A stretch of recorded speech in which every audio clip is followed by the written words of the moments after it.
থেকে বলিউড ক্যারিয়ারের গ্রাফটা এখন ঊর্ধ্বমুখী আরিফিন শুভর। ওটিটি প্ল্যাটফর্ম সনি লিভের অরিজিনাল সিরিজ জ্যাজ সিটির মাধ্যমে আন্তর্জাতিক অঙ্গনে নিজের শক্ত অবস্থানের জানান দিয়েছেন এই অভিনেতা। তবে গ্ল্যামার আর সাফল্যের এই ভিড়ে এবারের ঈদে শুভকে ছুঁয়ে আছে এক বিষণ্ণ মধুর স্মৃতি।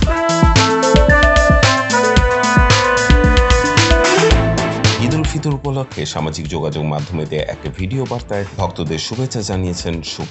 সেখানে তিনি ভক্তদের সাথে ভাগ করে নিয়েছেন নিজের বিশেষ এক আবেগের কথা। কোনো দামি ব্র্যান্ডের পোশাক নয়, বরং পরলোকগত মায়ের স্মৃতিকে জড়িয়ে এবারের ঈদ উদযাপন করেছেন তিনি। ভিডিও বার্তায় বলেন, এইবার ঈদটা আমার জন্য একটু স্পেশাল। প্রায় 1.5-2 বছর ধরে আমি একটা কাজ করছিলাম জ্যাজ সিটি নামের সনি লিভে। সেটা রিলিজ হয়েছে রিসেন্টলি, তো আপনারা দেখলে খুশি হব।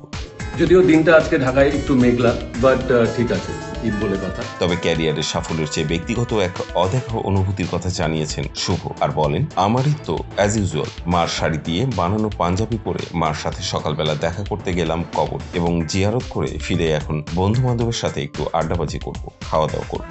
ঢাকার মেঘলা আকাশের কথা মনে করিয়ে দিয়ে তিনি সবার উদ্দেশ্যে বলেন, ঈদ মানেই আনন্দ, ঈদ মানেই অনেক খাওয়া দাওয়া, ঈদ মানেই বন্ধুদের সাথে ঘুরতে যাওয়া, আড্ডা দেয়া, গান করা। আশা করছি আপনারা সবাই অনেক অনেক আনন্দ করছেন ঈদের এই দিনে। ঈদের আনন্দ সবার মাঝে ছড়িয়ে পড়ুক। ঈদ মোবারক।